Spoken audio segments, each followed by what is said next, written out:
The Dragon Wars have always been about two things, and one of them was magic.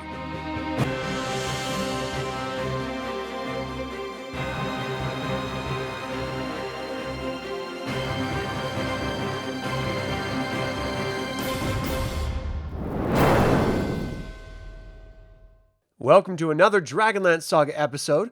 My name is Adam, and today I'm going to talk about the second Dragon War. I would like to take a moment and thank the DL Saga members and invite you to consider becoming a member by visiting the link in the description below. You can even pick up Dragonlance gaming materials using my affiliate links. I'm referencing Wings of Fury, the Dragonlance campaign setting, and Dragons of Krynn sourcebooks for this information. If I leave anything out or misspeak, please leave a comment below. I misspoke at the end of the first Dragon War episode about Aurican dying, as it was the great females of his brood, not he who died. Aurican was the great patriarch of the powerful wyrmlings in the absence of the female metallic dragons. As they grew, this generation's independence truly shone, for they spread out all across Ansalon, losing touch with each other and at times even warring with each other. It would be centuries that these dragons were able to practice their magic and explore the world in the absence of the chromatic dragons. The chromatic dragons might have been lost to time forever had the dwarves not arrived in the Khalkists. This new delving was called New Hope, or Thorin. This new kingdom of the dwarves was the very place Silvanos hid away the Dragonstones during the First Dragon War, and it didn't take the dwarves long to discover them. Once her children were discovered, the Dark Queen woke Krynn. Krynn had a nest of her own in Dark Lady Mountain, and when she woke, so did her eggs. The first was Deathfire, who would prove worthy of his matriarch's crown. Not only did Krynn reunite the ogre clans, they also recruited the ancient lizard folk, the Bakali. With these two forces under her power, all she had to do was reclaim the Dragonstones. She laid waste to a full company of royal dwarven guards, then made her demand for tribute. She demanded her Dragonstones, but in truth, the Thane only found the white one. He handed it over and demanded she return in a century for the next. This provided the dwarves time to locate each, and in time, Krynn had them all.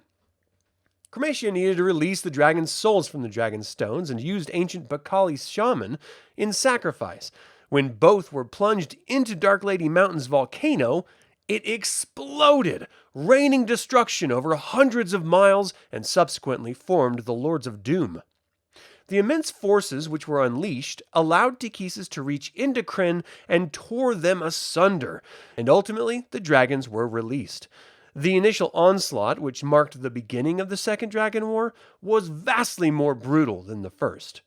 Great legions marched against the elves in their forests, laying waste as dragons soared overhead, pulverizing all resistance. The three long-lived brother mages from the First Dragon War used their potent magics to slow the onslaught and aid in evacuation, but they couldn't stop it. The race of elves was nearly wiped from Krynn until they fell back to Silvanos and did what, in the Fifth Age, would be their undoing. They erected a massive magical barrier around the city, and they were forced to remain trapped as their forests were razed around them. Aurican knew the metallic dragons were no match for the more mature chromatics, and their magic was not as strong. So, in an act of desperation, the Gold Aurican faced the dragon horde himself. While the younger metallics remained in the grotto, Aurican decimated many of his chromatic cousins, eventually facing Krynn herself. The dragon battle was like none ever witnessed on Krynn, ending with Aurican finally destroying the Red Menace. As Aurican returned to the grotto, he discovered in his absence that Deathfire had led the chromatics to the High Carolized Mountains and brutally slaughtered more than half of the young metallics. In the end, only 10 metallic dragons escaped the slaughter, with Aurican dying in the battle. This left Silvanos vulnerable. Knowing they could not hold out forever, the three brother mages approached Silvanos with a plan. They used the assistance of a scion and unleashed magic from within the bowels of the world. Sorcerous power, such as Krynn had never seen, was unleashed and swept across the land. It pulled the dragons from the skies and petrified them in their graves. But it didn't stop there. The wild magic twisted trees into writhing serpents, melted others, and left even more as lashing tentacles in the land. The forest itself turned against the elves just as it turned against the chromatics, ogre, and Bakali armies. The brother mages vanished along with the Tower of the Sun in a great cyclonic storm.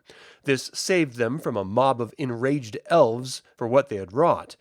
The 5 surviving pairs of metallic dragons vanished from the knowledge of history for several centuries.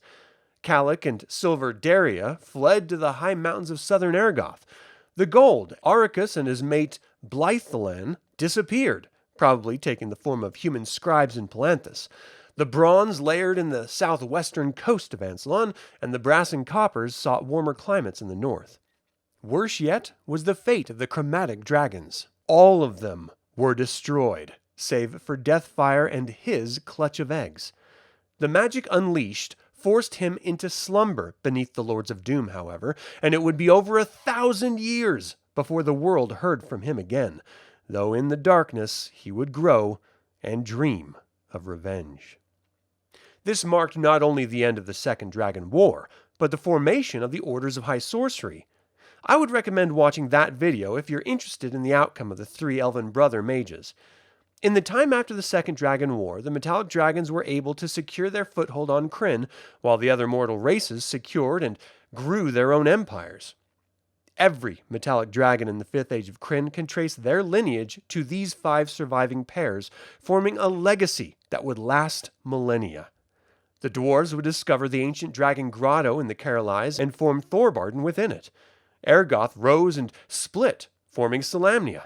The elven nation of Silvanos split, forming Quillinisty. The brutal civil wars between these nations only cemented the fact that their connection to the dragons of old was gone. The Dragon Isles would be discovered by the dragons, and the city of Auriolastican, the city of gold, would be founded. The dragons would work in secret, aiding the mortals of the world, secretly allowing them to build up their empires and history. The Orders of High Sorcery spread across the continent, and for a time, everything seemed right in the world, or as right as it has ever been. With the fledgling empire of Istar rising and the time of nights in its zenith, it was only a matter of time before the Queen of Darkness would awaken Deathfire. But that is all the time I have to talk about the Second Dragon War. What do you think of Deathfire surviving the wild magical surge? Did the elves doom their ancestors with that magical barrier, as Cayenne Bloodbane would slowly kill them with it in the 5th Age? And finally, have you ever visited the Dragon Isles in your home campaigns? Leave a comment below. I would like to take a moment and remind you to subscribe to this YouTube channel, ring the bell to get notified about upcoming videos, and click the like button. This all goes to help other Dragonlance fans learn about this channel and its content. Thank you for watching. This has been Adam with DragonLance Saga, and until next time, remember, when one eye is fixed upon thy destination, there is only one eye left with which to see the way there.